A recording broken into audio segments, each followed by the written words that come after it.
नमस्कार मित्रों, जय माता दी। स्वागत है आप सभी का हमारे यूट्यूब चैनल में। तो दोस्तों, कैसे हो आप सभी? आशा करती हूँ कि आप सभी बहुत अच्छे होंगे। देखिए, बात करेंगे अगले 24 घंटों की। 17 जुलाई 2023। सच्चाई जान करके रोने लग जाएंगे, पूरे परिवार में हड़कंप मचेगा। कोई आपका साथ छोड़कर कहीं चला ना जाए, बस इस बात का ध्यान रखिएगा। बहुत बड़ा हड़कंप आपके जीवन में मचने वाला है। बहुत सारी कंडीशंस ऐसी क्रिएट होने वाली है, तो वीडियो काफ़ी महत्वपूर्ण है। ठीक है, महत्वपूर्ण ग्रह गोचर के आधार पर ही बनाई गई है, तो अनुरोध करेंगे आपसे इसे शुरू से लेकर अंत तक ज़रूर देखें। पसंद आए तो प्लीज़ वीडियो को लाइक ज़रूर करें, चैनल को सब्सक्राइब ज़रूर करें और बेल आइकन को प्रेस करना ना भूलें। तो शुरुआत करेंगे बिना किसी देरी के, हर हर महादेव का नाम लेकर। आज की वीडियो में दोस्तों हम आपको बताएंगे कि अगले 24 घंटों में किस तरह की खास चीज़ें होने वाली, किस तरह की कंडीशंस क्रिएट होने वाली है, क्या कुछ स्पेशल होने वाला है। समझिएगा वीडियो में ध्यान से।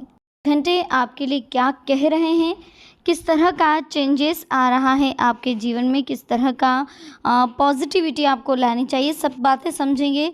लेकिन उससे पहले बता दें कि 30 त्योहारों का संयोग है। सावन, हरियाली, अमावस्या, कर्क संक्रांति और सोमवार के योग में पूजा पाठ के साथ कौन कौन से शुभ काम आपको करने हैं वो ध्यान से सुनिए।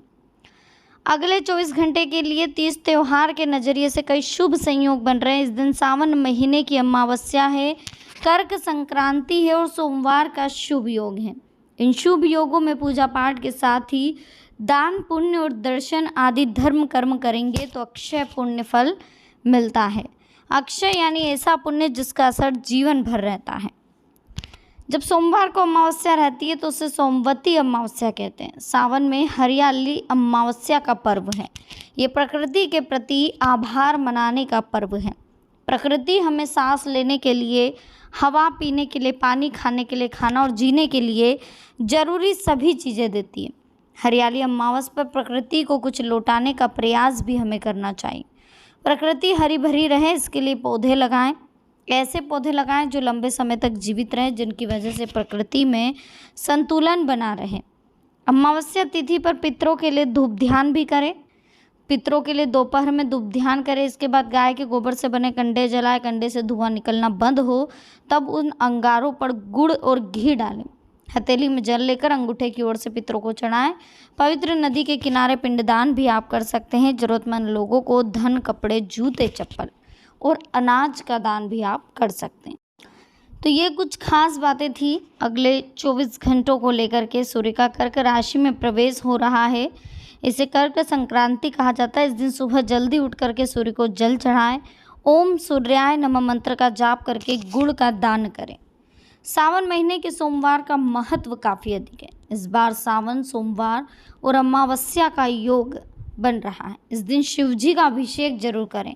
तांबे के लोटे से जल और चांदी के लोटे से दूध शिवलिंग पर चढ़ाएं। बिलपत्रों से श्रृंगार करें। चंदन से तिलक लगाएं। मिठाई का भोग लगाएं। धूप दीप जलाकर के आरती करें। इस दिन किसी शिव मंदिर में दर्शन पूजन भी जरूर करें। बहुत अच्छा शुभ योग बन रहा है, तो इन चीज़ों का विशेष ध्यान रखिएगा। चलिए अब हम समझ लेते हैं कि किस तरह से आने वाले 24 घंटों में कुछ अनमोल विचार, कुछ बातों का आपको ध्यान रखना है। कुछ खास बातें जो विशेष करके ध्यान रखने योग्य है, तो प्लीज़ इन्हें बहुत ध्यान से सुनिएगा। अनमोल विचार है जो ग्रह गोचर को आपकी मानसिक स्थिति को ध्यान में रखते हुए बनाए गए। लक्ष्य तय किए बिना सफलता कभी नहीं मिलती। जब तक लक्ष्य तय नहीं होंगे तब तक हम सही रास्ते का चयन नहीं कर पाएंगे। जीवन में समस्याओं का आना जाना तो लगा ही रहता है, और जो लोग मुश्किलों से डरकर पीछे हट जाते हैं या असफलता से निराश होकर हार मान लेते हैं, वे बड़े बड़े लक्ष्य को हासिल नहीं कर पाते। जबकि जो लोग बार बार प्रयास करने के लिए तैयार रहते हैं और निराश नहीं होते, वे बड़े बड़े लक्ष्य भी हासिल कर लेते हैं। पूरी जानकारी के साथ योजना बनाकर किए गए काम में सफलता जरूर मिलती है।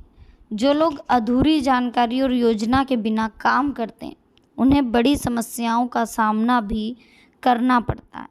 जो लोग अपने लक्ष्य पूरे करना चाहते हैं उन्हें अपना पूरा ध्यान सिर्फ लक्ष्य पर लगाना चाहिए। इधर उधर की बातों में अगर ध्यान लगाओगे तो लक्ष्य से भटक जाओगे। इंसान के लिए कोई भी लक्ष्य असंभव नहीं है। असफल वही होता है जो हालात से निराश होकर हार मान लेता है। जो बार बार प्रयास करते हैं वही सफल होते हैं। मुश्किल समय में भी धीरे धीरे ही सही, लेकिन अपने लक्ष्य की ओर बढ़ते रहना चाहिए। मुश्किलों को अवसर में बदलेंगे तो सफलता जरूर मिलेगी।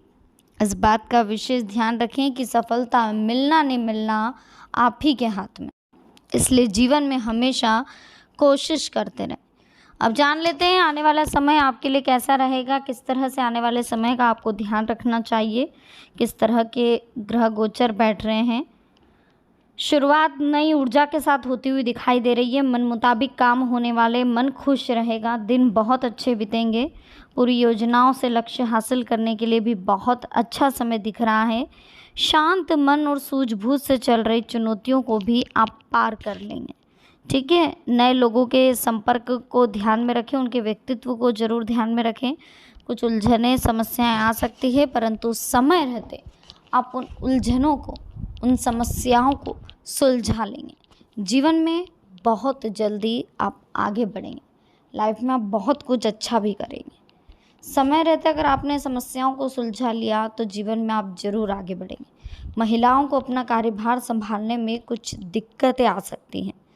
अपने लक्ष्य को हासिल करने के प्रति आलस ना करें। इस समय परिस्थितियां और भाग्य आपके पक्ष में काम कर रहे हैं। कोई बड़ी व्यावसायिक जिम्मेदारी निभा लेने से संतोष का अनुभव भी आपको होगा। ज़्यादा निवेश ना करें। लेन देन के मामले में थोड़ी सावधानी बरतें। पैतृक संपत्ति से जुड़ा मामला चल रहा है तो उससे संबंधित कोई वार्तालाप होगा। किसी समस्या को लेकर मित्र से मिलने वाली मदद आपके लिए संजीवनी का कार्य करेगी। कोई रुका हुआ व्यक्तिगत काम भी निपटाने के लिए समय बहुत उत्तम है। आर्थिक तथा घरेलू मसालों को बहुत ही देखिए, जीवन में जो होता है कुछ ना कुछ ऐसा ट्विस्ट आता है हमारी लाइफ में, जिससे कि जो हम पल जी रहे थे, जो हमने प्लानिंग कर रही थी कि बस इस तरीके से हमको पलों को जीना, इस तरीके से हमें कंसंट्रेशन बना करके रखना, लेकिन पूरी तरह से वो चेंज हो जाता है, पूरी तरह से बदल ही जाता है। जो भी हमारी लाइफ के जितने भी मसाले होते हैं, मीन्स नमक मिर्ची लगाना, आलोचनाएं, निंदाएं, सब कुछ धरा के धरा रह जाता है। इस तरह के ट्विस्ट भी आते हैं हमारे जीवन में, ठीक है ना। लेकिन हमें घबराना नहीं है, हर समस्या से लड़ने का प्रयास करना है। अस्वस्थता की वजह से आपकी कार्य क्षमता में कमी आ सकती है, लेकिन आप अपना आत्मविश्वास बनाए रखें। अगर किसी यात्रा का प्लान है तो उसमें कुछ दिक्कतें आ सकती है, इस बात का ध्यान रखें। कारोबार में कुछ मंदी की स्थिति रहेगी, आपको इनकम के लिए अन्य स्रोतों को भी तलाशना होगा। इस समय मार्केटिंग में ज़्यादा ध्यान दें तो ज़्यादा अच्छा रहेगा। अधिकतर समय पारिवारिक गतिविधियों को व्यवस्थित करने में बीतेगा। अपनी कार्यक्षमता और योग्यता से आप बेहतर तरीके से अपने कामों को अंजाम दे पाएंगे। अपने ऊपर अतिरिक्त जिम्मेदारियां आप ना लें। काम की अधिकता आपको दिमागी और शारीरिक रूप से थका सकती हैं। बिजनेस में किसी नई योजना को लेकर के बहुत जल्दी आप साकार होने वाले हैं। कुछ उतार चढ़ाव की स्थिति रहेगी, लेकिन कोशिशों से परिस्थितियां व्यवस्थित हो जाएगी। इस समय स्थान परिवर्तन के उचित योग बन रहे हैं। इच्छुक व्यक्ति गंभीरता से इस पर विचार करें। किसी भी व्यक्तिगत समस्या में कहीं ना कहीं संजीवनी का आप कार्य करने वाले हैं। पैसों के आने के साथ साथ खर्चों की स्थितियां भी रहेगी। भावनाओं में बहकर कोई भी ऐसा कदम ना उठाएं जिसके लिए आपको अफसोस करना पड़े। नकारात्मक प्रवृत्ति के लोगों से दूरी बना कर के रखें। कारोबार में भविष्य की योजना को लेकर के विचार होगा। समय अनुसार बदलाव करने के लिए नए प्रयोगों का अमल करना बहुत ज़रूरी है। जल्दबाजी की बजाय सहज तरीके से अपने कार्यों को अंजाम दें। निश्चित ही आपके कार्य बनेंगे। किसी अनुभवी से मुलाकात आपके विचारधारा में सकारात्मक परिवर्तन लाएगी। आर्थिक स्थिति में भी सुधार होगा। कोई भी बड़ा निर्णय लेने से पहले थोड़ा सोच विचार करें, है ना। हमेशा समस्याओं को समझने की कोशिश करें। जीवन में जो होता है अच्छे के लिए होता है, जो होगा अच्छे के लिए होगा। बस लाइफ में इस बात का ध्यान रखें, कंसंट्रेशन बना कर के रखें और हमेशा सही जगह पर सही कार्य को करने की कोशिश करते रहें। वीडियो अच्छी लगी हो प्लीज़ लाइक करें, चैनल को सब्सक्राइब करें, बेल आइकन को प्रेस करें, वीडियो को शेयर करना बिल्कुल भी ना भूलें। तो मिलते हैं नेक्स्ट वीडियो में। अभी के लिए आप सबको बहुत बहुत धन्यवाद। जय माता दी, हर हर महादेव।